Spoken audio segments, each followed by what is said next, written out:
Salut Jessica. Tu vas bien? Oui, très bien, je te remercie. Merci d'être là. C'est un vrai plaisir Ah, de merci, te voir. merci à toi de cette initiative. Je trouve que c'est super et il en faudrait plus des initiatives comme ça. Ouais, ça arrive, j'en suis sûre. Il y en a de plus en plus de mon côté en tout cas. Donc bah écoute, avant qu'on passe au vif du sujet, c'est-à-dire ta présentation, voilà, que tu nous dises un peu qui tu es, d'où tu viens, ce que tu fais. Je vais faire un petit mot comme habituellement sur la chaîne, simplement pour les gens qui vont nous regarder et qui peut-être tombent sur la vidéo par hasard et ne savent pas trop où ils sont et pourquoi ils sont là. Donc moi sur cette chaîne, donc LG Light and Voice que j'ai co-créée avec ma nièce Lucie en début d'année 2023, on avait envie d'avoir un espace où on pourrait parler voilà, développement personnel, bien-être, accompagnement, parce que toutes les deux, on a fait, voilà, on a des parcours un peu singuliers, mais on avait voilà, envie de créer cet espace à deux et donc tout naturellement, il y a du contenu qui est arrivé un peu divers et variés, des podcasts, l'histoire de nos vies, etc. Et en début 2023 est né le projet de l'annuaire des thérapeutes avec cette envie de mettre en avant des thérapeutes, des accompagnants, des coachs de vie qui sont là pour accompagner les personnes dans leur chemin de vie. Et c'est vrai qu'il y a tellement de choses aujourd'hui, on entend quand même beaucoup plus parler du bien-être, du mieux-être, et il y a plein de pratiques différentes, des pratiques qu'on connaît depuis très longtemps et des pratiques nouvelles. Et souvent, les gens se perdent un petit peu. Donc, on s'est dit, ça serait bien de donner la parole aux thérapeutes parce que ils sont les mieux placés pour parler de leur pratique et de pouvoir dire, voilà, je fais ça et à quoi ça sert et dans quel cas on peut venir me voir. C'est un moyen de se faire connaître aussi, parce qu'on va pas se mentir, quand on est dans des activités comme ça d'auto-entrepreneuriat, qu'on soit là depuis longtemps ou pas, c'est pas toujours évident d'avoir de la visibilité. Et donc, on s'est dit que finalement, cette synergie sur cette chaîne pourrait permettre aussi d'être plus visible et donc de permettre à des gens qui cherchent des accompagnants de les trouver plus facilement, de aussi prendre un peu la température parce que cet échange en fait dans le vivant, ça permet aussi de se rendre compte de qui est la personne, comment elle fonctionne, de sentir voilà, ce qui émane d'elle. Et ça, c'est aussi important quand on veut commencer un parcours d'accompagnement, de se sentir attiré ou en tout cas de se sentir qu'il y a quelque chose voilà, qui nous fait envie dans la manière dont cette personne s'exprime ou ce qu'elle dit d'elle, etc., ou de son accompagnement. Donc voilà, c'était toutes ces idées-là et on s'est dit, allez, on y va, on va proposer aux gens qu'on connaît déjà dans notre réseau d'être interviewés sur la chaîne et de pouvoir parler de leurs pratiques. Et donc, j'ai commencé par les personnes que je connaissais, soit parce que je les avais consultées, soit parce que j'ai travaillé avec eux sur des salons de bien-être ou autres. Et tu fais partie des premiers que j'avais listés parce que nous, on s'est rencontrés il y a presque 10 ans maintenant à Lyon, où je suis venue te voir dans ton cabinet d'ostéopathie. Et donc, ça a été une rencontre qui a changé ma vie, vraiment. Aujourd'hui, je peux le dire et je le dis à chaque fois que je parle de toi. C'est vraiment un des éléments phares de mon histoire et je t'ai cité dans plusieurs de mes d'autres vidéos, des podcasts, parce que ça a vraiment été voilà, un déclic pour moi. Et je me suis dit, je peux pas faire ces interviews sans demander à Florent. Alors, je t'avoue que j'étais un peu fébrile parce que je me suis dit, ça se trouve, il aura pas le temps, ça se trouve, ça l'intéressera pas. Mais je me suis dit, allez, j'envoie ça dans l'univers et on verra bien. Et évidemment, tu as répondu positivement. Voilà, j'étais ravie. Et même si on a mis un peu de temps avant d'arriver à quel rendez-vous, parce que ça, c'était février-mars, tout arrive au bon moment. Donc voilà, je suis ravie de t'accueillir. Et je vais te laisser la parole sans plus tarder pour que tu puisses te présenter. Déjà, avec plaisir d'être avec toi et quand tu m'as contacté, évidemment, je me souviens très très bien de toi. Bon, c'est peut-être pas le cas de tous les gens que j'ai pu croiser dans ma vie, mais je me souvenais très très bien de toi et moi, quand je vois une personne s'envoler, se déployer, c'est peut-être la plus grande gratitude que je vais avoir dans ma vie, parce que moi, c'est ça qui m'anime, c'est que les gens trouvent leur chemin, en fait, et de pouvoir être juste un petit phare où la personne va pouvoir trouver sa propre vérité. Moi, je suis vraiment super soucieux de ça. C'est un travail, je dirais, d'aller éroder son propre ego, en fait. Donc, je reste très vigilant là-dessus pour minimiser le plus possible les influences sur les gens. et de pouvoir juste être positionné en phare pour que les gens trouvent leur propre lumière, mais surtout pas se caler sur la mienne, tu vois, cette idée. Donc, bah écoute, je suis vraiment hyper enthousiaste d'être là, de voir aussi ton déploiement et ton initiative que je trouve extra. Enfin, comme je te le disais au tout départ, il en faudrait plus des initiatives comme ça, dans le sens où bah, si plein de gens avaient ton initiative, ça serait encore plus déployé, le travail sur soi, bon, moi j'appelle ça le dépouillement personnel plutôt que le développement personnel, mais c'est juste un point de vue. Et bah, écoute, je trouve ça fabuleux. Donc, bravo pour tout ce que tu fais. Merci, merci. Alors, Eh bien, écoute, dis-nous où tu es, qui tu es, d'où tu viens et c'est quoi un petit peu ton histoire à toi, comment tu arrives à ok, être qui tu es ok, aujourd'hui, ce que tu fais aujourd'hui. J'en dis pas plus parce que j'ai envie que ce soit tes mots à toi. super. Eh bien, écoute, je m'appelle Florent Doja. Donc, je travaille dans l'Est de Lyon pour ce qui est du présentiel, donc un cabinet d'ostéopathie holistique. Parallèlement à ça, donc j'anime des stages avec une consoeur, donc on est en binôme pour essayer de bien incarner les deux polarités, papa-maman, masculin-féminin, père-mère, etc. Et puis, bah, parallèlement aussi à ces deux activités, donc j'ai créé une entreprise, enfin co-créé une entreprise d'accompagnement à la personne qui s'appelle Eclosiance. Donc, après, c'est mon point de vue, évidemment, que j'estime très avant-gardiste, puisqu'on est trois accompagnants. Donc, Coralie, ma consoeur, David, le confrère, et moi-même. Et en fait, le côté avant-gardiste, c'est qu'on accompagne les gens à trois. Donc, l'idée, c'est de pouvoir jouer avec tous les rôles. On peut se substituer momentanément à un papa, une maman, au masculin, féminin, deux papas, deux hommes, tu vois, ça jongle vraiment. Et puis, bah, ce côté qui est un peu novateur, d'avoir trois angles d'un coup. C'est vrai que souvent, on va avoir un thérapeute, un ostéopathe, un coach, mais parfois, je sais qu'il y a quelques personnes qui vont travailler en couple. À trois, c'est un petit peu moins vu. Donc, moi, je l'avais pensé de cette façon parce qu'on est en train de sortir de d'un système plutôt pyramidal pour rentrer dans un système qui fonctionne en réseau. Et l'idée, c'était d'aller saisir les gens dans le système pyramidal, donc trois personnes, tu vois, les saisir en pyramide pour les amener dans un fonctionnement en réseau. Bon, on pourra peut-être un peu aller plus loin sur ce thème par la suite. Donc voilà un peu je dirais mes trois casquettes Yes, pour le moment. c'est déjà pas mal. Alors, Et ancien ma sœur kinésithérapeute. ah voilà, c'est ça. Il me semblait bien qu'il y avait quelque chose avant l'ostéopathie. Alors bah justement, du coup, c'est quoi un peu ton parcours, on va dire, scolaire professionnel? Comment t'en viens à choisir bah, la kinésithérapie, puis l'ostéopathie holistique? Si on résume un petit peu, à la base, j'étais gymnaste de très haut niveau. Donc, tu vois, 25-30 heures d'entraînement par semaine. Et puis, c'est pas un sport professionnel. Donc, c'est un sport, même si maintenant les choses ont changé, les meilleurs touchent quand même un petit peu d'argent, peuvent en vivre. Mais en vivre, je dirais, mois par mois, c'est pas comme certains sports où tu te fais un vrai capital. Là, ça te permet juste d'en vivre. Donc, j'ai toujours su qu'il faudrait à un moment donné un plan B et assez rapide parce que c'est un sport où tu te retrouves un peu périmé et obsolète assez jeune. Donc, bah, l'idée, c'est que forcément, on était accompagné par des médecins et des kinés, parfois des ostéos, mais plutôt des kinés. Et moi, ça m'a donné envie bah, de rester un peu dans ce monde-là. J'étais à cette époque très loin d'imaginer tout ce que je ferais par la suite. Et donc, un peu avant la fin de carrière, je suis parti en médecine, puisqu'à la base, il faut passer en première année de médecine. Enfin, ça a changé un peu maintenant, mais à l'époque, c'était comme ça. Et puis après, je suis rentré en école de kiné et kinésithérapeute. Donc, j'ai fait ça, oui, une quinzaine d'années. Mais très rapidement, j'ai trouvé le costume assez étriqué.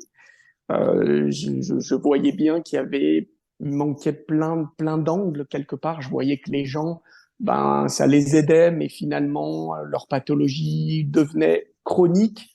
ou au mieux ça guérissait, mais ça se transposait ailleurs. J'ai vite eu la conscience de ces éléments limitants. Donc ça m'a donné envie d'approfondir ça. Et puis, quand je me suis inscrit en première année d'ostéopathie, j'ai rencontré un confrère quoi, qui venait se former, qui était un petit peu un bizarre parce qu'il était à 5 ans de la retraite et les études d'ostéo, c'est 5 ans. Donc, en gros, imagine, il allait devenir ostéopathe à la retraite. Donc, tu vois déjà un profil un peu curieux.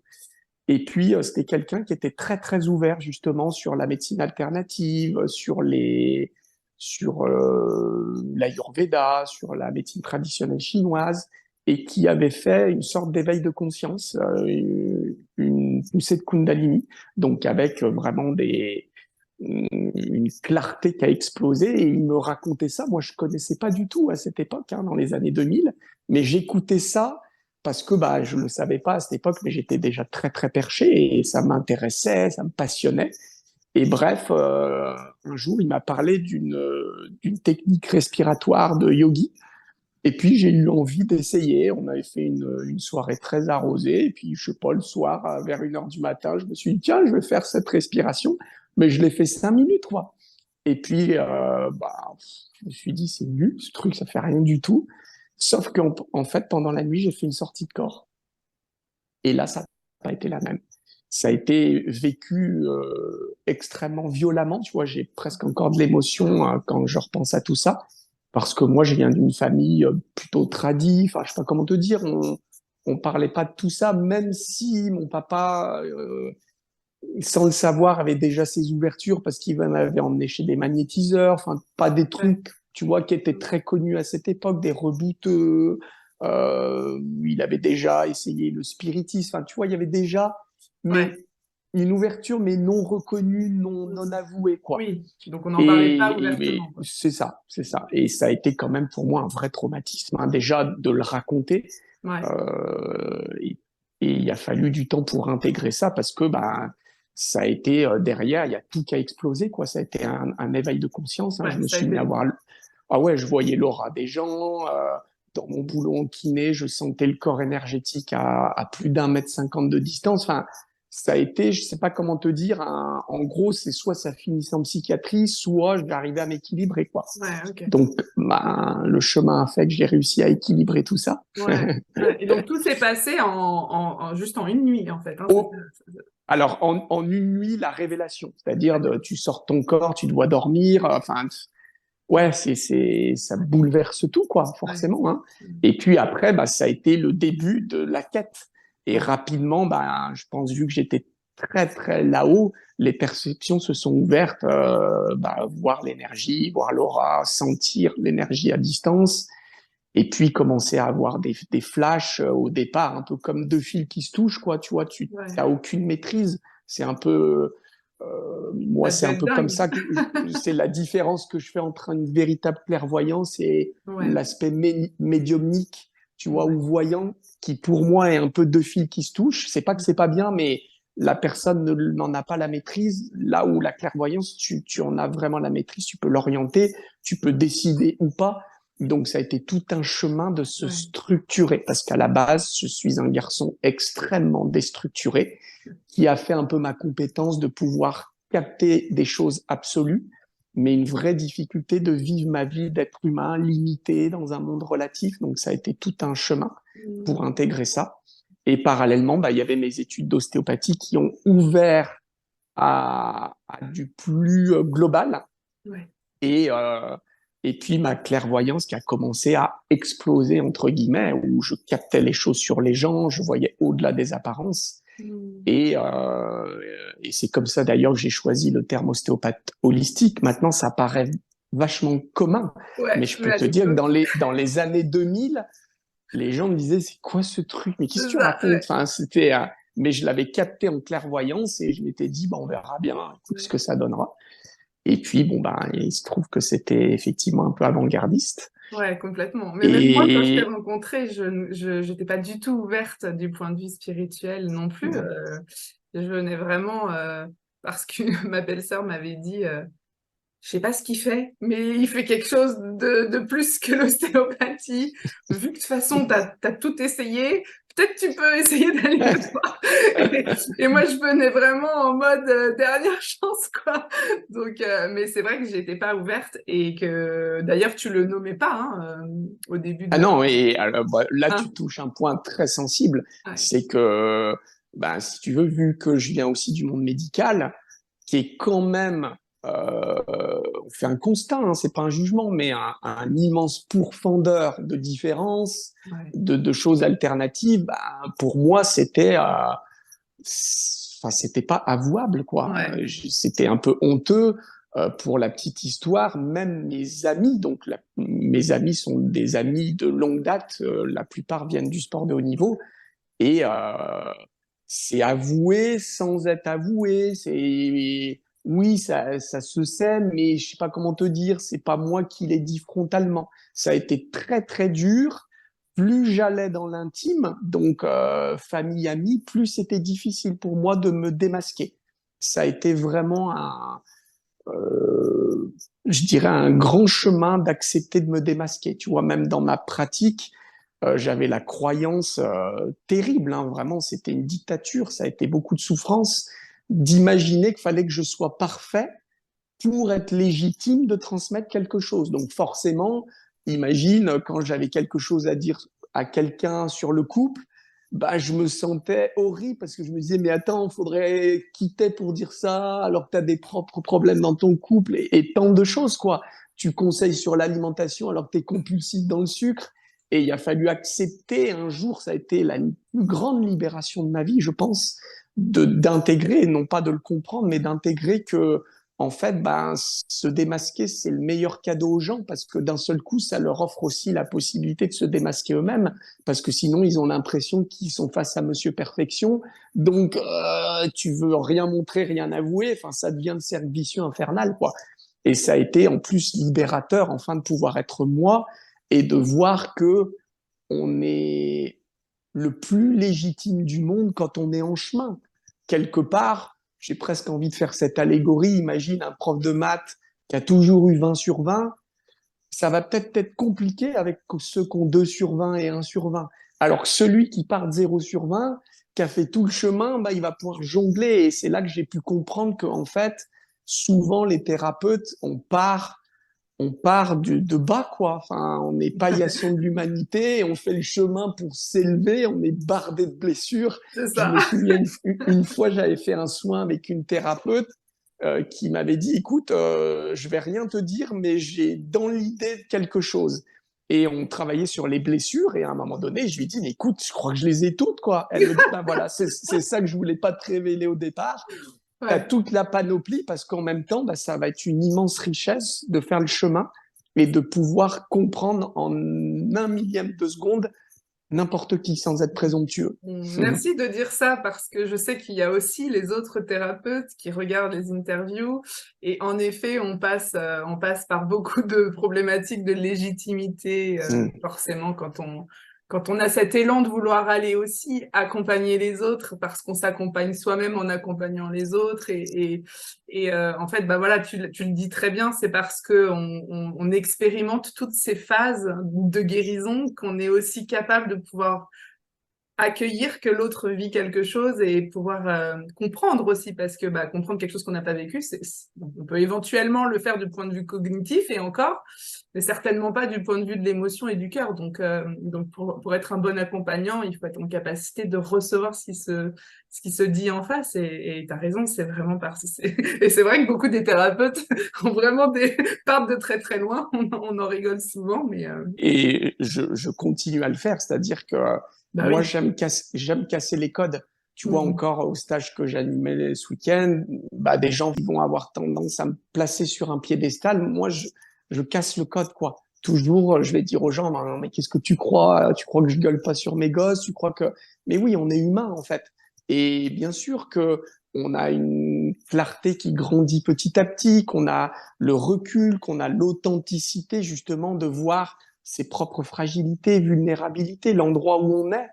Mais moi, j'ai à cœur aussi que les gens se sentent à l'aise et surtout pas euh, d'être complaisant de la projection des gens. Toujours pouvoir nuancer, casser le code. Moi, j'explique toujours aux gens aussi que très souvent, je vais momentanément mettre le costume pour être leur papa Mm. ou leur père ou, euh, ou le sachant qui va leur montrer le chemin possible pour eux qu'ils n'osent pas voir. Mais la différence, c'est que j'ai conscience de ça. Tu vois, Ouais, je sais que je porte ce costume, donc je peux en sortir sans me faire mal et sans faire mal à l'autre. c'est ça. Là où on va pas se mentir, c'est pareil, c'est qu'un constat. Il y a de nombreux thérapeutes en chemin, et ça ne veut pas dire qu'ils sont pas bien, mais qui n'ont pas conscience qu'ils sont en train de jouer dans ce mécanisme. Ouais, ouais, Et du coup, ça peut être un petit peu dangereux parce que bien sûr. bah, chaque mot peut avoir un impact terrible pour peu que la personne ait projeté sa propre autorité sur l'autre. Si je Exact. te donne un exemple dans le médical, moi j'ai souvent vu, tu sais, actuellement les médecins essaient d'avoir une transparence, ce qui est plutôt pas mal. Ou avant, bah, quand la personne avait un cancer grave, on le disait pas quoi. Tout le monde était au courant sauf le concerné. Maintenant, non, le corps médical va le dire, mais à mon sens, parfois, il y a justement peut-être pas la conscience de la puissance de leur posture. Ouais. Et quelqu'un qui va avoir projeté toute son autorité sur un médecin, Mm. ben, si le médecin lui dit, bah, écoutez, monsieur, voilà, on va être honnête, vous en avez pour 3 mois, la personne peut inconsciemment aller jusqu'à se programmer pile poil sur 3 mois. Tu vois, Ouais. cette dangerosité. Donc, moi, j'ai toujours eu ce souci avec les gens. Bien sûr que je fais des erreurs à des moments, on reste humain, mais j'ai toujours le souci de me dire attention et parfois même de prévenir les gens. C'est attention, je suis peut-être dans biaisé par ma propre histoire dans ce que je suis Oui. en train de vous dire. Donc déjà, ça change tout parce que la personne l'entend et moi-même, j'en ai conscience. Donc je suis quelque part sur des œufs. Je prends Ouais. précaution du système de l'autre. Ouais, c'est très important en effet, et ça permet. C'est vrai que c'est intéressant ce que tu dis là sur la projection parce que en effet, quand on a conscience qu'il y a quelque chose dans lequel on n'arrive pas à trouver de solution par nous-mêmes et qu'on s'adresse à quelqu'un parce qu'il nous est recommandé ou parce qu'on a vu que c'était sa spécialité ou voilà, on se dit ok, lui c'est le sachant, donc il va forcément savoir ce qui est bon pour moi. Et quand on est en recherche de solutions comme ça un peu désespérées, on peut en effet très vite presque même se déresponsabiliser de ce qui va se passer derrière et d'attendre que ce soit l'autre qui fasse tout le travail. Et Alors qu'en réalité, exactement. l'accompagnant, il va simplement être sur le chemin à côté, et donner des outils, donner des éléments de lecture, nommer des choses, voilà, et puis aider à ce que l'énergie puisse bouger effectivement. Mais si la personne ne se responsabilise pas, le travail ne se fait pas. Et en tout cas, il ne se fait pas à la mesure de ce qu'il pourrait se faire. Et donc, ça crée quelque chose de très déséquilibré. Donc, c'est vrai que c'est important de pouvoir aussi remettre ce focus-là, parce que pour les gens qui vont évidemment nous regarder, ça veut forcément dire que ça va résonner pour eux et donc que c'est une alerte à avoir en fait.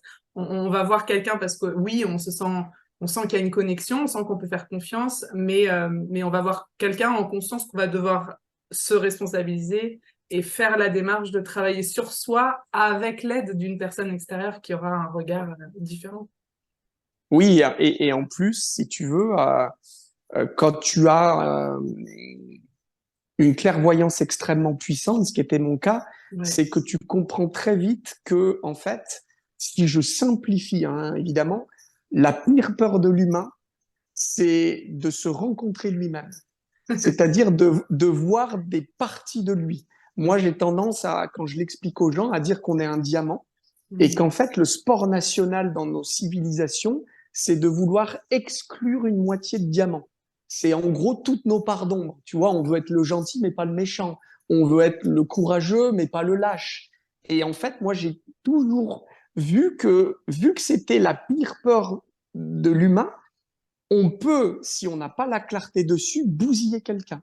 Ouais. C'est-à-dire si on l'amène et que c'est pas le moment à voir ce qu'il ne veut pas ou ne peut pas voir de lui-même, tu Mm. peux aller jusqu'à une décompensation psychiatrique, quoi. Ouais, ouais. Donc moi, je me suis toujours posé ce garde-fou quelque part à un moment donné de ne capter que ce qui va être juste pour moi et juste pour la personne. Mm. Déjà, Ça clarifie les choses. ça évite plein de pensées parasites qui servent à rien, parce que dans la clairvoyance, tu peux capter tout et n'importe quoi. Moi, des fois, je vois des gens, je sais pas comment te dire, ils ont une bonne clairvoyance, mais ils sont une antenne qui se braque n'importe où. Ils captent tout et n'importe quoi. Mm. Et si t'as pas fait le ménage dans ton système, tu vas en plus en faire des vérités, des dogmes. Mm. Donc, tu comprendras à demi-mot que moi, dans mon chemin, il a fallu rencontrer le gourou, quoi. C'est ça, Forcément, quand tu as ces capacités-là, tu peux manipuler n'importe qui, quoi. Enfin, bien sûr. je pense, sans être présomptueux, moi, tu aurais pu me mettre dans un gouvernement, c'était pas un problème, hein, dire, il faut faire comme ça, tu vas emmener tous les moutons là-bas. Oui, ça aurait été possible. Et il a fallu aller rencontrer cette part de moi. Le Mm. gourou, c'est une blessure, ça part d'une blessure de reconnaissance. Donc, si tu as pas fait la guérison, ça va se jouer de toi. Et quelque part, tu vas t'inscrire dans une posture de prise de pouvoir sur le patient, quoi. Ouais, Et ça peut être très dangereux, mais c'est un chemin. Enfin, je veux bien dire, sûr. c'est un chemin, quoi. Alors du coup, c'est hyper intéressant là ce que tu es en train de dire sur la notion de gourou. Est-ce que tu veux bien nous en parler un peu plus? Moi, je vais juste te poser une question, peut-être parce que c'est sans doute une des questions qui va se poser pour les personnes qui vont nous regarder. Moi, quand je pense gourou, je pense une personne effectivement qui prend le pouvoir sur une autre personne ou sur un groupe de personnes pour l'emmener dans une direction, souvent associée à une certaine croyance spirituelle ou une certaine spiritualité, mais pas que finalement. Et du coup, je vois ça comme étant quelque chose de plutôt pas souhaitable. Quelle est ta vision de ça et qu'est-ce que toi tu as voulu aussi dire quand tu as parlé d'aller rencontrer ton propre gourou? Alors, en fait, si tu veux, là, tu as raison, mais c'est un angle qui, comment je pourrais te dire ça, qui est un peu facile, dans le sens où, effectivement, c'est la posture caricaturale de gourou. Mais moi, de ce que je vois, il y a des choses beaucoup plus raffinées que ça. Et c'est là que c'est difficile à voir. Je vais essayer de te donner un exemple. Dans notre chemin, dans notre déploiement, on peut rencontrer des outils qui vont avoir vachement bien marché. Et le risque, c'est sans s'en rendre compte, d'en faire une vérité absolue. Que ça soit dans plein de domaines, alimentaires, je sais pas, si tu veux que je te donne un exemple, à un moment donné, moi, dans mon chemin, je suis passé par l'alimentation, donc de faire plein de changements, manger sans gluten, sans lactose pour commencer, et puis après faire des jeûnes, et puis après tout un tas, enfin, je pense avoir testé toutes les alimentations qui existent jusqu'au pranique, sans être encore une fois présomptueux, mais je suis un expérienceur, moi j'aime expériencer les choses, et à un moment donné, quand je voyais quelque chose qui marchait, tu sais, t'es animé, quoi. Donc, tu as envie de le vendre à tout le monde, quoi, de dire, mais vous voyez pas, mais si vous faites ça, ça va changer votre vie. Et à un moment donné, moi, j'étais dans le courant un petit peu orthorexique, naturopathique, hygiéniste, tu vois, où tu es plutôt sur du cru, sur des jus de légumes. Et je voyais aussi tout le bienfait que ça me faisait. Et forcément, j'avais envie d'emmener tout le monde dedans, mais ça part d'un bon sentiment. Mais un jour, si je te le fais très théâtral, j'ai une information qui est venue, comme si l'univers m'envoyait une information pour que enfin je capte. Et l'information qui est venue, c'était en gros cette personne-là, donc j'avais un patient, si tu arrives à le convaincre de manger cru, dans 3 mois, elle est morte.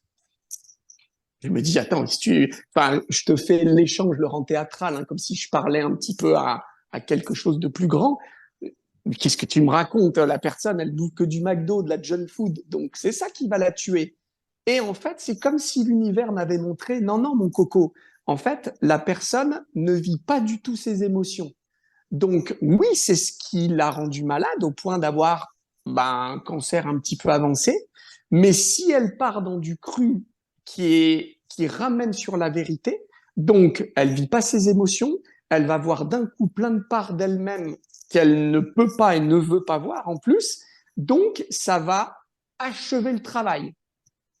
C'est-à-dire que pour le moment, en fait, ce que je voyais, c'est que le McDo était la meilleure solution pour elle parce que c'était une béquille. Tu sais, c'est une nourriture régressive. Ça n'a pas marché dans le monde entier par hasard. Et En fait, c'est comme si ça lui permettait de compenser son émotionnel complètement en vrac. Et du coup, ça aussi, pour moi, ça a tout changé. Déjà, ça m'a permis d'être enfin inclusif. En gros, de voir que, si tu veux, mon système de croyance, c'était le brocoli bio, c'est divin, et le McDo, c'est pas le divin. Bah non, ça marche pas en fait. C'est comme si la vie m'avait montré, la vie englobe le tout quelque part. Pour les gens croyants, Dieu, c'est le tout. Ça ne peut pas être ça, mais pas ça. Tu vois l'idée? Donc, en fait, ça a été de comprendre que les gens ont leur chemin et qu'à un moment donné, ben, c'est peut-être la meilleure solution pour eux d'être à cet endroit et de vouloir quelque part pour eux quelque chose. Pour moi, on est dans le gourou. Tu comprends Ouais, l'idée? ouais. C'est-à-dire qu'on veut se substituer et on a dogmatisé quelque chose qui, sur le papier, a l'air bien. Alors évidemment, je te lève le suspense, la société en est là. Dans Ouais. l'inconscient collectif, moi, ce que je vois, c'est ça. C'est qu'on est en train d'arriver au paroxysme, mais la bonne nouvelle, c'est comme une bougie sur le point de s'éteindre, tu sais, elle devient super incandescente, Ouais. et on est au paroxysme de ça. Mm. Donc, vraiment des camps. Tu vois, le camp des pro-russes, des anti-russes, le camp des pro-injection, anti-injection, enfin, tu vois l'idée. Ouais, ouais. Et pour le moment, ben, si on est dans ce monde, à ce moment-là, c'est qu'on ne sait pas faire mieux. Oui, il y a des gens qui ont déjà mis pas mal de clarté, Mm. mais c'est que c'est pas fini, sinon on serait pas là. Mm. Enfin, moi, ce que je vois, c'est que l'humain, il est pile au bon endroit. Donc, C'est si ça. on est là, c'est on n'a pas tout résolu, loin de là. C'est plus clair comme ça? Ouais, Ouais. complètement, Ok. complètement. Et alors, donc, du coup, tu disais que toi, tu as eu besoin de faire ce chemin pour toi aussi, donc avec cet exemple-là qui est hyper parlant. Alors, c'est rigolo parce qu'en Mm. plus, sur l'alimentation, ça fait vraiment écho. Moi, j'ai eu aussi cette clarté à un moment donné dans Mm. mon parcours de dire attention, c'est pas tout ou rien, c'est pas tout le monde et personne. C'est ça, ce sont les extrêmes qu'on va toucher Mm. parce qu'il faut trouver l'équilibre. Mais en réalité, chaque personne sait ce qui est bon pour elle, à condition de l'accompagner dans le fait d'aller trouver en fait cet espace. Et donc, en tant qu'accompagnant, on doit aussi être hyper humble en fait et s'en remettre Ouais. à ce qui vient, ce qui doit traverser, ce qui doit être là, tout en sachant qu'on ne sait pas en fait. Et ça, c'est un vrai chemin d'apprentissage. Et ouais, et peut-être même le bémol, si tu veux, c'est bien sûr qu'il y a plein de gens, tu disais, ils savent ce qui est bon pour eux, mais soyons honnêtes, 90% des gens ne savent pas. Hmm, Mais pourtant, c'est quand même la meilleure solution. c'est Parce que la personne qui compulse sur le sucre, bah, en fait, c'est ça ou son émotionnel qui part complètement en cacahuète. ouais. Et du coup, derrière, c'est décompensation physique ou psychique. Donc, c'est une béquille, certes dysfonctionnelle dans l'absolu, mais qui Hmm, à ce moment-là est fonctionnelle. c'est Ça ça. va? Tu Ouais. vois cette idée? Ouais. Alors du coup, est-ce que tu peux nous dire un petit peu plus, on va peut-être d'abord parler de ton accompagnement individuel, parce que je crois que tu continues à recevoir en ostéopathie holistique à ton cabinet. Donc est-ce que tu peux nous parler un petit peu de ça, de voilà, pourquoi on vient te voir, est-ce que c'est toujours en conscience de ce que tu fais ou pas, et du coup, qu'est-ce que ton accompagnement est particulier? Et puis après, on viendra aussi du coup sur Éclosions, parce qu'évidemment, c'est la continuité de ce que tu proposes, si j'ai bien compris. Donc, Ok, écoute, il y a un petit peu de tout. Les gens viennent me voir en cabinet, je dirais maintenant principalement pour aller éclairer un angle de vie. Et la douleur, bah, les gens ont souvent déjà un peu cheminé, savent que c'est un messager. Et clairement, moi, j'ai posé en conscience à un moment donné, il y a quelques années, que je voulais plus de bobothérapie quelque part. Et ça ne veut pas dire que c'est mal, c'est-à-dire que bah, je sais qu'il y a des confrères, consoeurs qui vont être là pour les gens qui sont à cet endroit sur le chemin. Et moi, j'avais envie de gens qui ont déjà fait un petit peu le ménage. Mais en fait, c'est ni bien ni mal. Ça serait comme de dire que le CP, il est nul et que le terminal est super. Bah non, c'est pas le même endroit. Il y a des gens, c'est plus cool pour eux d'être enseignés au CP et d'autres à la terminale. Enfin, tu vois, c'est juste ça. On va tous, de toute façon, au point B un jour ou l'autre. Donc, il y a que le chemin qui est intéressant. Et c'est vrai que maintenant, bah, la plupart des gens sont déjà dans cette ouverture, ils savent un peu pourquoi ils viennent.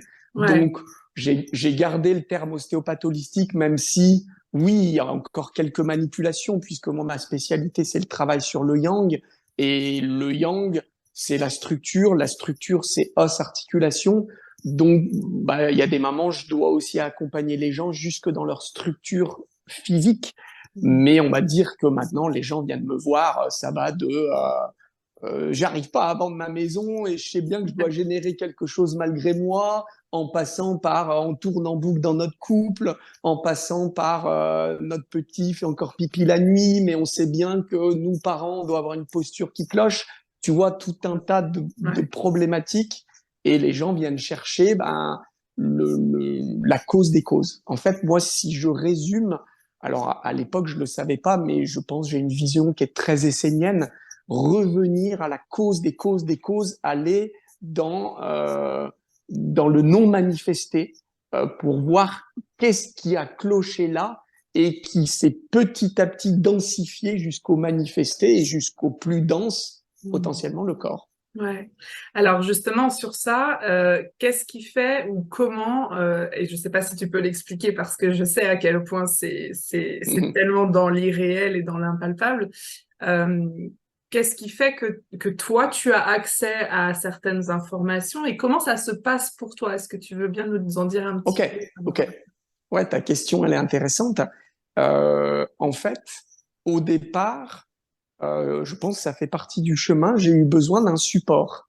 Le support, ça peut être quelqu'un qui va aller toucher sa sphère intuitive, mais il ne peut le faire que par un support. Les cartes de tarot ou le pendule, par exemple. Et moi, si tu veux, mon support, c'était la claire vision. Donc, de voir l'aura, de sentir le corps énergétique qui est différent à cet endroit. J'avais besoin, tu vois, un peu comme une béquille, quoi. Je pouvais pas y aller direct. Et petit à petit, ben, ça s'est dépouillé justement jusqu'à arriver à maintenant, je sais pas comment on pourrait appeler ça, clairscience, je sais pas si ça tirait ce mot, Ouais. c'est-à-dire je le sais direct. Bam, la personne. Et actuellement, en plus, un tout change tout le temps. Moi, je suis dans une période de ma vie où je reviens de plus en plus dans l'humain. Donc, à une époque, les gens venaient me voir et en gros, je te le fais théâtral, ils demandaient à papa comment je vais et quel est mon problème. Donc, papa arrivait, mettait la main dans le dos, voyait des éléments de la vie et mon système mental sait exactement traduire ce que je vois. Je sais y donner un sens, mais comme un bouquin qui arrive d'un coup à partir d'une vision. J'ai tout bouquin qui s'écrit pour dire à la personne ça, ça, ça, ça, ça. Mais un jour, je me suis rendu compte, bon, ça va plus, c'est trop de l'assistanat. Donc, si je ne sors pas un peu plus de ma position de papa, je ne vais attirer que des enfants. Donc, il y a un moment donné, ben, je passe maintenant beaucoup plus par l'humain, par les mots. C'est quasi comme un psy, à cela près que il y a la vitesse, quoi. Je sais pas comment te dire, il y a des gens, des fois, ils me disent, mais attendez, vous venez de me résumer en 10 minutes, 10 ans de psychanalyse. Oui. Il y a plein de trucs que je sais pas faire dans ma vie, mais ça, je sais le faire, C'est quoi. ça. Et moi, je me souviens bien de cette histoire de livre parce qu'à notre première séance, tu m'as dit, je n'ai pas accès au bouquin. Parce que le corps était, voilà, à l'époque, j'étais en obésité morbide. C'était un sujet que Ok. alors, je ne voulais plus traiter parce que j'avais, semble-t-il, tout essayé et trouvé aucune solution, en tout cas dans les accompagnements standards. Et je venais vraiment pour la partie émotionnelle. Moi, j'étais aussi en grande remise en question dans mon couple à l'époque et je n'arrivais plus à y voir clair. Je savais plus où je devais aller. Je me sentais engluée. Et pourtant, il y avait des années de psychanalyse derrière. Et puis, il y avait plein d'autres choses que j'avais essayé avant. Alors, j'avais commencé avec des trucs tranquilles, hein, un peu d'hypnothérapie, tout ça. Fallait quand même pas y aller trop fort parce que c'était pas du tout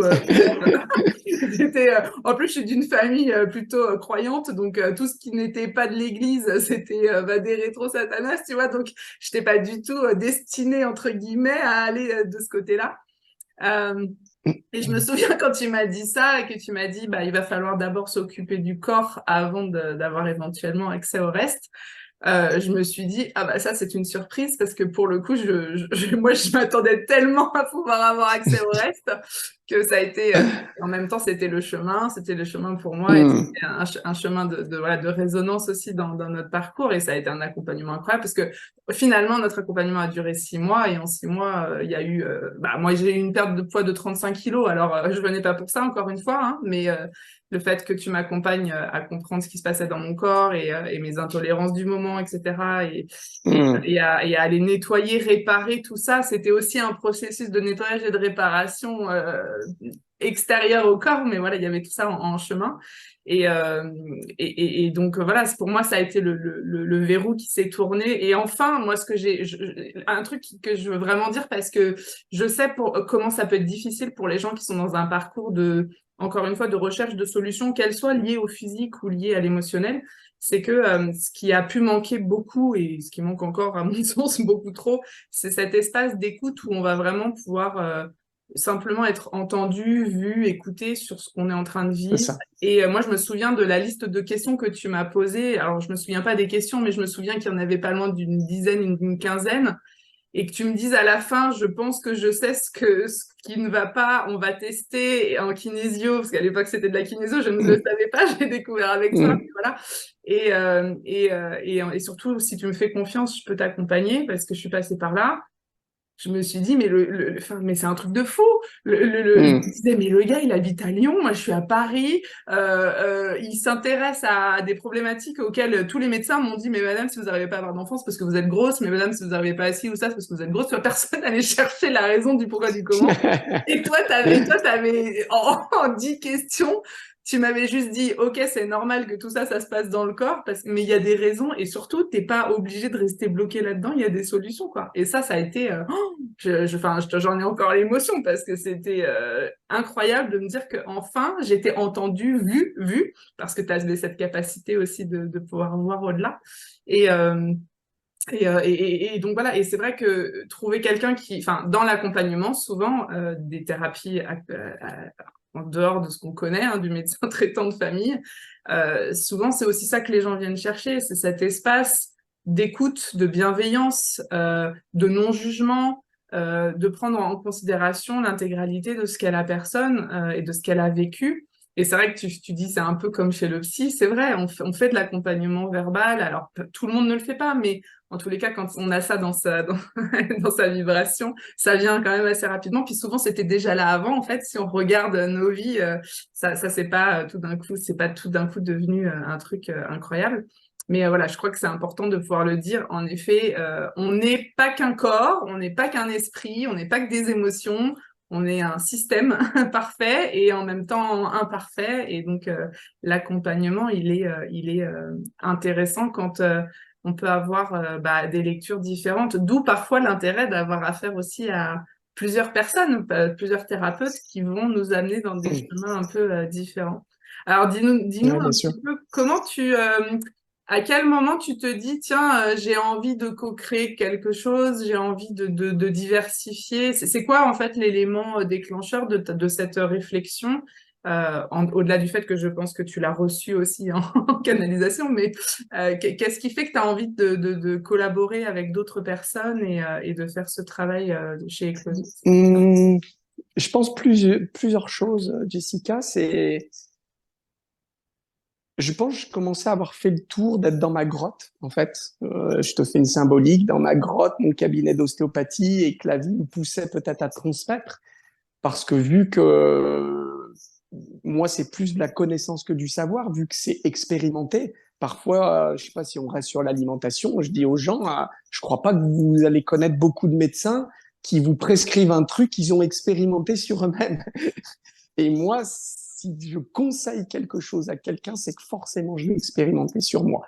Alors, encore une fois, c'est pas des vérités absolues, mais ça me permet d'avoir senti qu'est-ce que ça faisait, comment, avec toute la clairscience, d'aller au-delà je dirais, dans l'infiniment petit ou l'infiniment grand, selon l'endroit d'où on regarde, et de pouvoir, quelque part, expliquer en profondeur aux gens. Et je pense que les gens, ils le sentent que c'est vécu de toute façon. Et donc, il y avait cette idée de sortir un petit peu de ma grotte. Et aussi, je pense que vu que je vois les niveaux inconscients collectifs, je voyais cette ère des réseaux. et qui a commencé à se manifester par Internet, les réseaux sociaux, mais moi, je le voyais bien plus loin que ça. Et je voyais la possibilité d'avoir plusieurs thérapeutes en même temps pour une vitesse d'exécution. En gros, j'ai toujours pensé qu'il était possible pour une personne de ne pas passer une vie à régler un problème et que ça pouvait aller beaucoup plus vite. Et donc, il y avait cette idée de fédérer des talents pour à un moment donné pas avoir la personne qui est prise dans tous ses angles morts, quoi.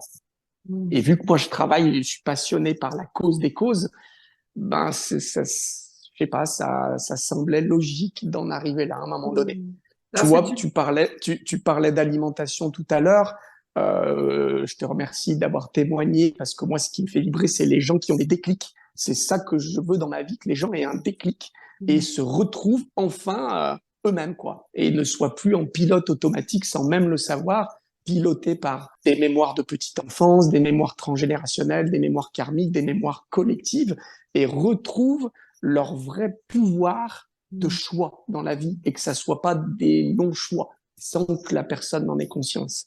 Et tu vois, sur l'alimentation, bien sûr que c'était important, ce que tu as pu conscientiser, peut-être, je sais plus, à l'époque, sans gluten ou des choses comme ça.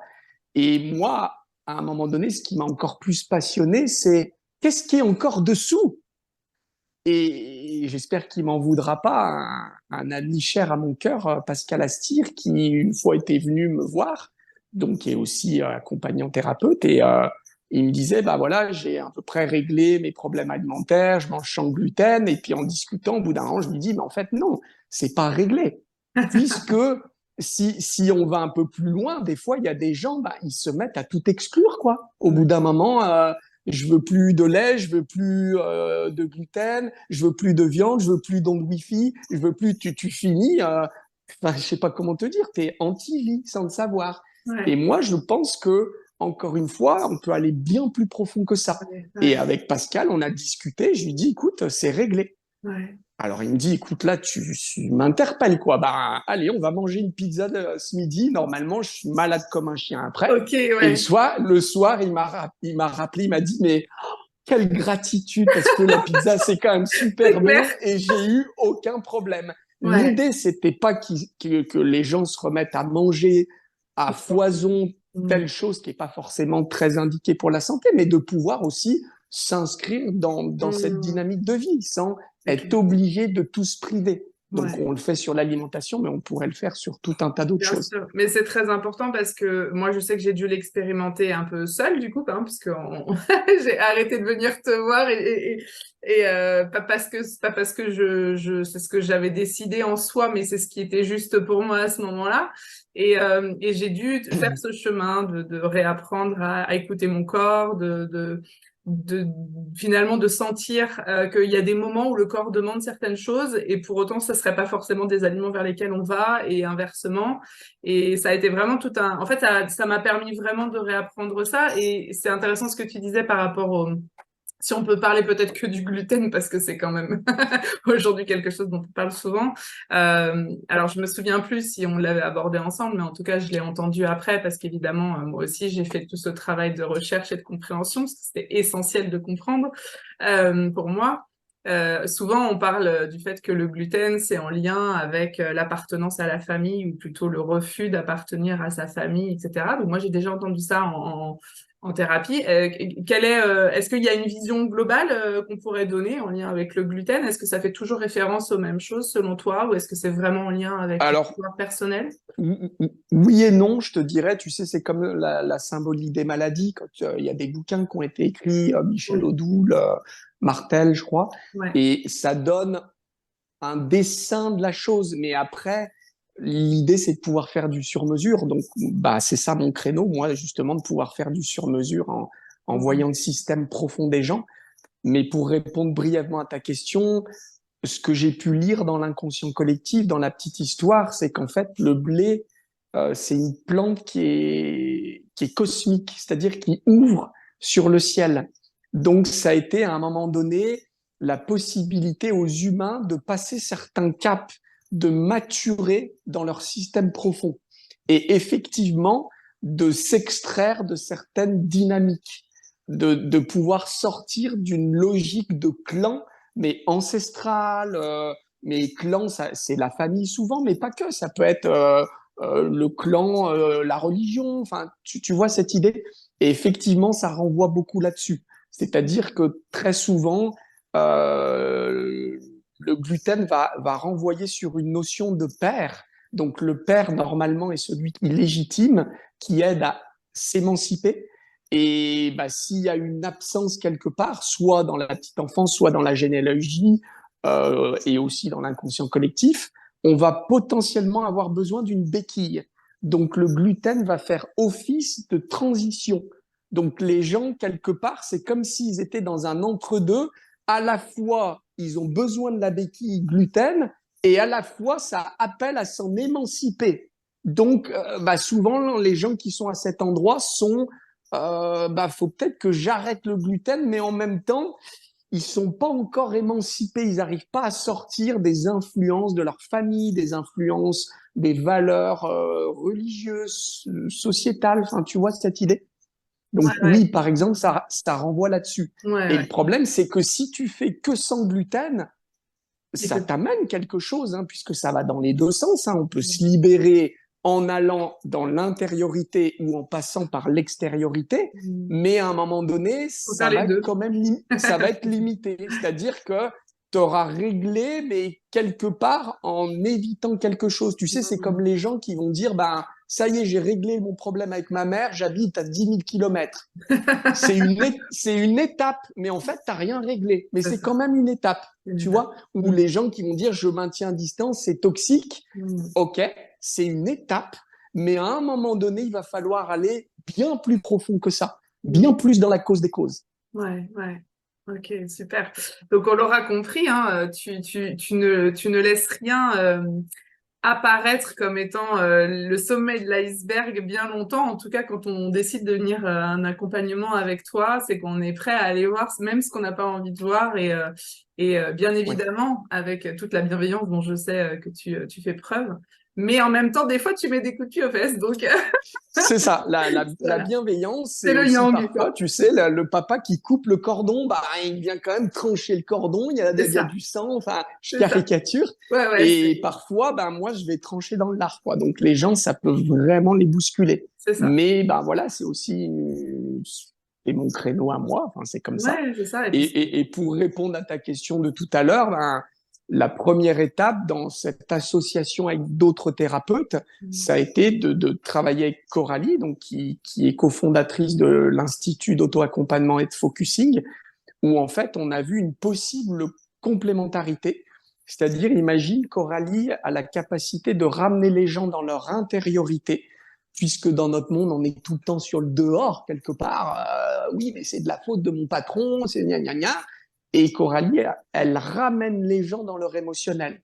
Qu'est-ce que ça te fait? Qu'est-ce que tu ressens? Et après, elle emmène les gens à rencontrer des parts d'eux-mêmes, du diamant, tu vois, qu'on a quelque part tenté d'exclure. Moi, je parle de soustraction.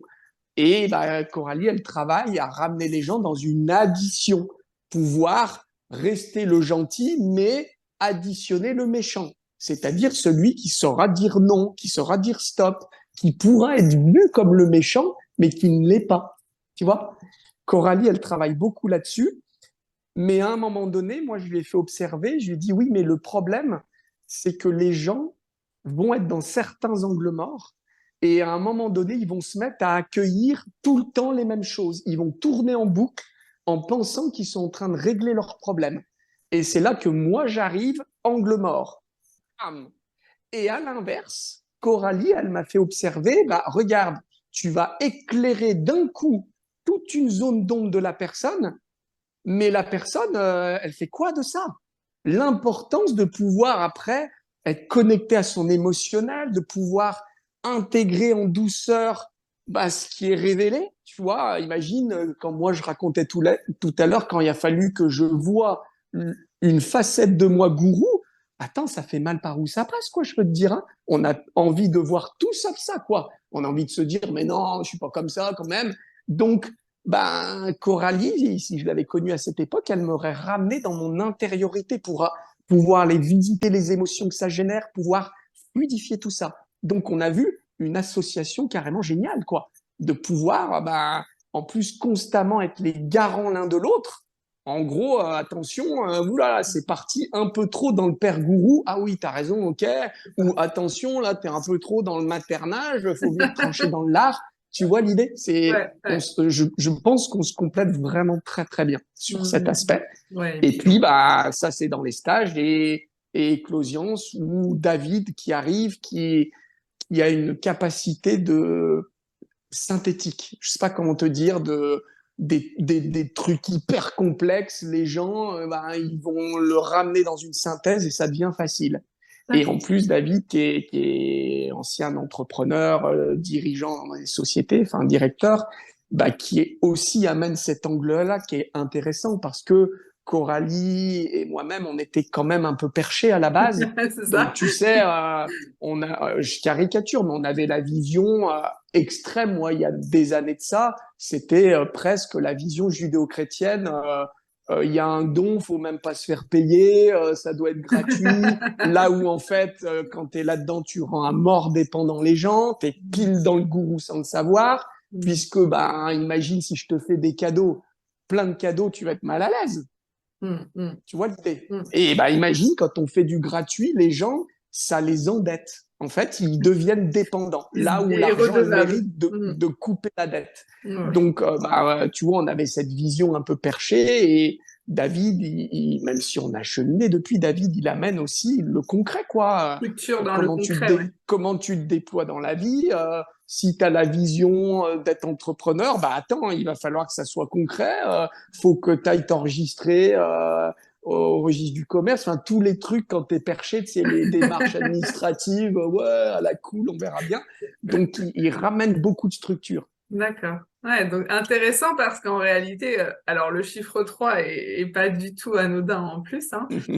C'est très, très intéressant de voir à quel point, en Ouais. effet, il y a ces deux énergies assez volatiles finalement, et puis ce centre-là qui se recentre et qui rentre dans la matière, pour que ce soit du concret derrière. Donc, okay. Évidemment, c'est pas aussi figé, hein, c'est-à-dire que Évidemment, on se laisse justement de pouvoir tourner et à un moment il y en a un de nous qui sera plus structuré et puis l'autre un petit peu plus éthéré et vice versa.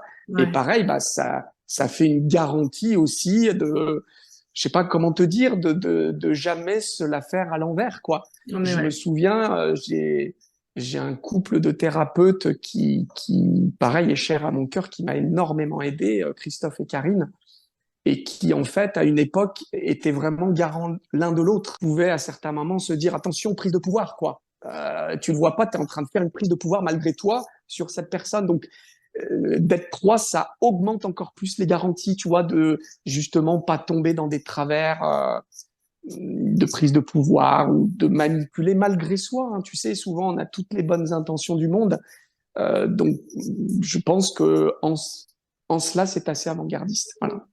Alors, dis-nous un petit peu plus justement concrètement, si on veut un accompagnement, que ce soit donc avec toi ou avec Éclosiance, comment ça se passe en fait? Parce que évidemment pour toi, j'imagine qu'il y a la prise de rendez-vous. Est-ce que tu as un espace de prise de rendez-vous sur ton site internet? Alors, en cabinet, c'est Doctolib pour l'ostéopathie holistique, sachant que si je suis honnête, l'ostéopathie holistique, c'est comme si on allait gratter le vernis. Tu vois, c'est une séance. Tu peux quand même pas non plus faire un éclairage d'un seul coup, péter tout le système de la personne, quoi. C'est une étape. Encore qu'il y a des fois des gens, c'est prêt et ça peut être une révélation et un bouleversement de vie. Mais globalement, en ostéopathie holistique, je gratte le vernis. En stage avec Coralie, donc on est sur 2 jours et demi. On commence les vendredis, on finit le dimanche. Et là, on va commencer à faire une plongée à la verticale dans le système inconscient. Et en plus, on s'inscrit bien dans la dynamique inconsciente collective actuelle, c'est-à-dire le réseau, donc le groupe. Le groupe est miroir. Donc moi, ce que j'explique aux gens, j'ai la capacité de pouvoir quelque part orchestrer un peu tout ça dans le week-end, ce qui est parfois pas rien, mais de pouvoir veiller à ce que les gens, la problématique de l'un, la clé va devenir une clé pour tout le groupe. Donc, quelque part, tout le groupe va pouvoir intégrer la clé et ainsi de suite. Ce qui fait qu'en gros, en un week-end, t'intègres, mais c'est énorme. Ouais, C'est ouais, comme donc si tu avais fait 20 soins, quoi. Tu c'est vois ça. l'idée? Donc, ce sont des Chacun stages devient, à plusieurs, hein, du coup. Des stages à voilà, plusieurs. les stages, on est une douzaine en général. D'accord. Et c'est tous les combien que Voilà. vous en proposez des stages? C'est assez Donc, régulier? pour le moment, on est sur un rythme de 2 par an. On vient de faire celui d'octobre et le prochain probablement vers le printemps. D'accord. Donc, tous les renseignements sont bientôt sur le site Eclosiance parce que ça, on est en train de l'intégrer sur le site Eclosiance, le présentiel. D'accord. Donc, c'est imminent. Ouais. Elle sera quand Et la puis, vidéo sera ben, sortie. c'est ça, super. Et sinon, bah, Eclosiance, où là, on est vraiment, je sais pas comment te dire, c'est les gens qui sont à un carrefour, qui sont sur le point d'un déclic majeur qui va aussi tout changer. Donc, moi, l'envie, ça a été aussi de voir que des fois, dans une séance, c'était un peu court, quoi. On reste sur sa faim. Donc, l'idée aussi d'un accompagnement sur 5 semaines, avec en plus bah, les 3 accompagnants, hein, tout ce que j'ai dit tout à l'heure. Ouais. Et ben, 5 semaines, ça permet souvent d'enclencher un vrai changement de vie, quel qu'il soit. Hein. On peut accompagner aussi bien la personne qui se lance à son compte ou qui monte une entreprise, ou l'entrepreneur qui cartonne déjà mais qui a besoin de diffuser encore plus la chose, peut-être au niveau européen, mondial. On peut très bien accompagner aussi quelqu'un qui est en séparation et qui est dans une recombinaison familiale, une famille recomposée. Tous les thèmes sont possibles, mais souvent ça va être des enjeux, bah voilà, importants. Et l'enjeu, ça peut être simplement enfin le retour à soi, quoi. Ouais. Donc ça se fait sur 5 semaines. Moi je conseille quand même aux gens l'accompagnement de groupe, déjà parce que le tarif est un peu moins cher, et très honnêtement, c'est hyper puissant, Ouais. parce qu'on est justement dans cette dynamique de groupe. Pour Synergie. le moment, on prend des groupes de 6, et c'est la magie du groupe. Ouais. Alors il y a toujours les gens qui veulent, pour plein de raisons que je comprends, et c'est très bien aussi, du sur-mesure, un peu haute couture, où on va faire un accompagnement individuel, bah forcément qui est plus cher. Mais voilà, je peux comprendre que les gens veuillent ça, mais à mon humble avis, c'est bien plus le groupe qui s'inscrit dans la dynamique actuelle. Donc, ça veut dire Mais que avec Éclosiance, on peut soit faire un accompagnement individuel avec vous trois, soit oui, intégrer un groupe pour un lequel vous groupe de faites un 6 accompagnement de... où Ouais. on est quand même les trois, et ce qui est peut-être aussi relativement avant-gardiste. Donc, on a une session en distanciel. Ouais. Donc, bon, bah, je pense que les gens auront compris à demi-mot que moi, mettre en mouvement le système inconscient, donner des clés de correction inconsciente, mettre en mouvement l'énergie, que ça soit Le dans le visu. cabinet ou à Ouais. 10 000 km, pour moi, ça ne change rien du tout. C'est tout aussi puissant. Je dirais même qu'actuellement, je suis plus puissant à distance parce que c'est comme ça. Tout évolue, ça dépend des moments. Ouais. Et donc, on a la possibilité de faire l'individuel sur 5 semaines ou le groupe de 6 personnes sur 5 semaines. Et dans cet accompagnement, on a une session vidéo d'1 heure où là, bah, il va y avoir justement les mises en mouvement, les clés de correction inconsciente, pourquoi pas les exercices, enfin, ça dépend. Et parallèlement, on a un chat sur WhatsApp où les gens déposent au jour le jour. Je sais pas, imagine, ouais, je me suis engueulé avec mon conjoint, et nous, on va aller voir le dessous des cartes. Ok. Pourquoi ça arrive? Quels sont les enjeux inconscients? Quelles sont les clés qui ont besoin d'être intégrées pour bah, voir les choses se modifier dans la vie de tous les jours? Donc, Mhm. c'est aussi vachement riche, quoi, parce que Oui, c'est au jour le jour, les gens c'est ça. déposent, c'est Mhm. pas, ils sont vraiment accompagnés, quoi. Ouais, ouais, Tu ouais. vois, C'est pas une séance par semaine d'1 heure et c'est puis ça, après tu te c'est débrouilles, vraiment quoi. Mhm. accompagné où on peut faire des vocaux ou des vidéos ou des textos, mais toujours les mots bah, qui viennent percuter le système pour faire bouger la personne. Ok. Et on a un dernier petit angle qui est une séance flash. Ouais. Imagine, toi, Jessica, tu te dis, tiens, j'ai un petit angle mort là, en ce moment dans la vie. Tu sais que bah, tout va bien globalement, mais tu as un petit truc. Séance flash d'1 heure où on est les trois, on vient te prendre en cisaille pour voir quel est l'angle mort et créer le déclic, co-créer le déclic. Ok. Donc, merci de nous avoir bien présenté cette partie accompagnement là sur Éclosion. Je pense que c'est plus clair du coup pour les personnes qui auraient envie de venir travailler avec toi et l'équipe. D'ailleurs, je crois qu'il y a un autre angle aussi que vous avez sur Éclosion en lien avec plutôt du visuel. Je t'ai vu passer sur les réseaux des petites vidéos par-ci par-là. Est-ce que tu peux nous dire un petit peu du coup ce qu'on trouve aussi, on va dire, en parallèle des accompagnements de groupe ou individuels? Eh bien, écoute, les gens pourront trouver des ressources sur YouTube, donc toujours à Éclosience, hein, donc c'est A-N-C-E, hein, dans Éclosience. Ils pourront trouver aussi sur Facebook, sur Instagram, même si euh, par affinité et ressenti, pour plein de raisons, on a plus fait le choix de TikTok. Donc, c'est celui qui est le plus nourri, puisque là, je fais des vidéos assez souvent, toutes les semaines, toutes les 2 semaines, parfois 2 dans la semaine, ça dépend. Où l'idée, c'est aussi de donner des ressources aux gens, des clés, quoi, des déclics. Donc, on a parlé de la famille recomposée sur YouTube avec une consoeur, Catherine Dillela, qui exerce en cabinet à Bressol. Sinon, vous trouverez sur TikTok, là dernièrement, j'ai parlé de clés d'alimentation. Enfin voilà, on peut aller sur plein de thématiques, Mm. et y compris des fois des thématiques d'inconscient collectif, puisque ça, c'est une autre de mes passions. Ouais, ouais, je Voir sais les bien. enjeux collectifs et le Ouais, pourquoi du comment les choses arrivent, en fait. ça.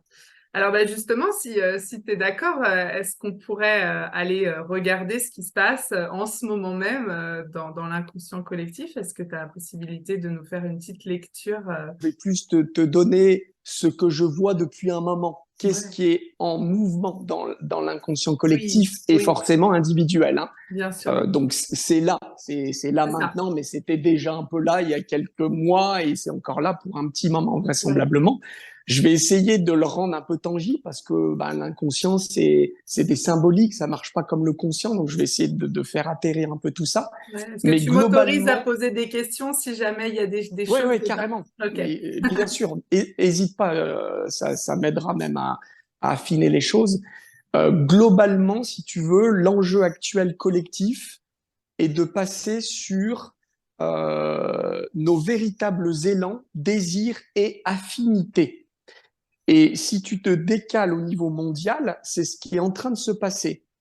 On peut s'appuyer sur ce qui était il y a très peu de temps où les BRICS se sont réunis. Donc Russie, Chine, Brésil, et l'idée était de faire rentrer d'autres pays. Et effectivement, au niveau collectif, si tu veux, pour le moment, on était mu par des constructions, un système de valeurs et de croyances qui n'étaient pas forcément de véritables affinités. Tu vois, si on se met sur un plan individuel, actuellement, il y a plein de gens dans le couple, ils réalisent, putain, mais ça va pas, quoi. Il y a beaucoup de séparations, de divorces, parce que, en fait, les gens se sont mis ensemble à partir du système de croyance de la généalogie. Mais vu que c'est inconscient, les gens ont l'impression qu'ils ont bien choisi, que c'était lui pour la vie, sans voir qu'en fait, ils ont juste répondu à des mémoires soit collectives, soit transgénérationnelles, soit ce qui s'est incrusté dans la petite enfance, qui les a conduits à faire un espèce de non-choix où il n'y a pas forcément d'affinité finalement dans le ressenti. Tu vois l'idée? Et pareil pour les amis, pareil pour plein de choses. Et bien imagine au niveau mondial, on est en train de se rendre compte de ça aussi. Peut-être que finalement, la Russie, quand tu regardes, il y a allez, 10-15 ans de ça, elle était dans l'Europe. Quand tu voyais une compétition sportive, la Russie faisait partie de l'Europe. Et peut-être qu'en fait, au fond, l'affinité est plutôt avec d'autres pays. Et que nous, en France, hein, je donne une petite clé, peut-être qu'à un moment donné, on va se dire, tiens, mais est-ce qu'on n'a pas plus d'affinité avec les Latins, Espagne, Italie, et que l'Allemagne, peut-être un peu moins, ils ont peut-être plus d'affinité avec le nordique, plus rigoureux.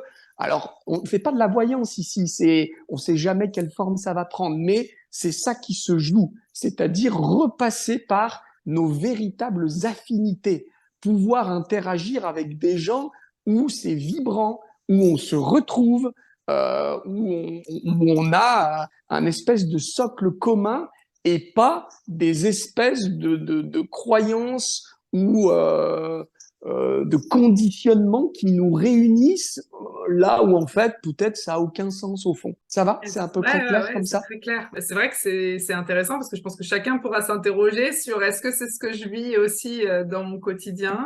Comme tu le disais, il y a évidemment le couple. Je pense que ça, c'est une évidence aujourd'hui. Ça fait quelques années déjà que ça explose en plein vol et le nombre de séparations est quand même exponentiel. Enfin, voilà, et pour autant ça amène à des vrais revirements de situation, des vrais changements de vie. Et puis les gens finalement se réalisent en partie grâce à cette remise en question parce que justement elle vient mais en fait ça ne me correspond pas, ça ne me convient pas, je me retrouve pas là-dedans, c'est plus en accord avec mes anciennes croyances qui en C'est plus ça. sont plus mes croyances d'aujourd'hui parce que j'ai bien vu que c'était comme tu dis, du collectif ou du familial, du transgénérationnel. C'est un tri qui se fait quelque C'est part, mais ça. même individuel. C'est-à-dire Ouais, que sans aller sur le mondial, sur les couples ou sur l'amical, les gens vont bien voir dans leur vie. Et ouais, pour moi, la fracture majeure, c'est le Covid. ouais. C'est-à-dire que là, enfin, moi, je remercie la vie d'avoir pu Oui. vivre cet événement. C'est-à-dire Ouais, pour un clairvoyant, mais c'était, il y ouais. a des moments, ma femme me disait, mais oh, atterris, t'es plus là. Oui, mais ça me passionnait tellement la lecture de l'inconscient collectif. Il y avait des enjeux incroyables, un changement de paradigme en live. Donc, Ouais, c'est une chance de le vivre pour bien sûr. quelqu'un qui est Ah, ouais, passionné de avec ça. la conscience, Et ouais. le Covid, il a vraiment ramené là-dessus, tu vois, les gens qui se sont retrouvés confinés et qui d'un seul coup réalisent que ouh là là, mes gosses, en fait, quand ils sont à l'école, je crois que c'est des anges, et puis quand ils sont là, c'est des vrais diables. Faut peut-être que je ramène du cadre, faut peut-être que je change un peu le regard sur certaines choses. D'autres qui ont réalisé qu'est-ce que je fous dans ce métier, ou d'autres qui se sont retrouvés en couple toute la journée ensemble. Ah, mais en fait, on peut pas se piffrer, c'est de la haine cordiale. Tu vois, ça a commencé à ramener du tri dans les vies. Moi, Ouais, j'ai jamais vu autant de gens que depuis cet événement qui ouais, remettent en question leur profession, leur vie. Des fois, ils ont envie de partir vivre ailleurs. Ça a bousculé ouais.